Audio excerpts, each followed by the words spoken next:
Hello സുഹൃത്തുക്കളെ, നമ്മൾ ഇന്നുണ്ടാക്കുന്ന ഒരു കിടിലൻ ചമ്മന്തിയാണ്. അതിനാവശ്യമായ ഉണക്കമുളക് കുറച്ച് വേണം, കുറച്ച് വാളംപുളി വേണം, ചെറിയ കഷ്ണം ഇഞ്ചി വേണം, പിന്നെ നമുക്ക് ആവശ്യം ചെറിയ ഉള്ളി വേണം, പിന്നെ കരിവേപ്പില വേണം.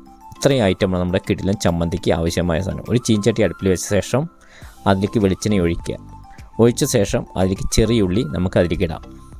ഒന്ന് ചെറുതായി വാടിയ ശേഷം നമുക്കതിലേക്ക് ഉണക്കമുളക് അതിലേക്ക് ഇടാം.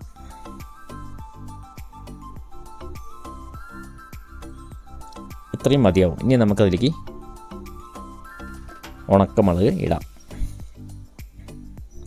ഉണക്കമുളക് ചെറുതായി വാടിയ ശേഷം അപ്പത്തിന് നമുക്ക് ഇഞ്ചിയും അതിൽ ആഡ് ചെയ്യാം.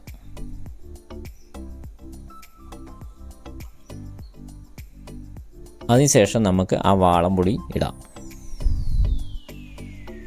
എന്നിട്ട് ഇത് ചൂടാറിന് ശേഷം നമുക്ക് ഒരു ജാറിലേക്ക് ഇതെല്ലാം ഇടാം. ഇട്ട ശേഷം ആ കരിവേപ്പില ഇട്ട് ആവശ്യത്തിന് ഉപ്പ് ഇട്ട ശേഷം നന്നായി അരച്ചെടുക്കുക. ഇത് ദോശൻ്റെ കൂടെയും അതേപോലെ ചോറിൻ്റെ കൂടെയും അതുപോലെ കപ്പൻ്റെ കൂടെയും എന്തിനു വേണ്ടിയും പറ്റിയ ഒരു ചമ്മന്തിയാണ്. ഞാൻ ഇന്ന് കപ്പയാണ് എടുത്തിരിക്കുന്നത്. കപ്പയ്ക്ക് ആവശ്യമായ ചമ്മന്തിയാണ് ഉണ്ടാക്കിയതൊക്കെ. ഞാൻ മിക്സിയിൽ നന്നായി അരച്ചെടുക്കാം. അരച്ചെടുത്ത ശേഷം ഇതാണ് നമ്മുടെ ഇന്നത്തെ കിടിലൻ ചമ്മന്തി.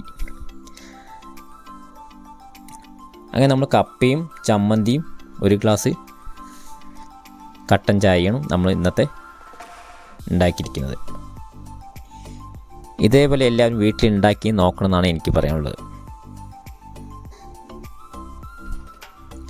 ഇതെല്ലാവർക്കും ഇഷ്ടപ്പെടുകയും ചെയ്യും.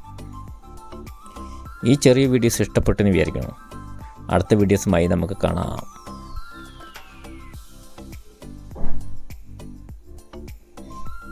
ഇതേപോലെ എല്ലാവരും വീട്ടിൽ ഉണ്ടാക്കി നോക്കണമെന്നാണ് എനിക്ക് പറയാനുള്ളത്.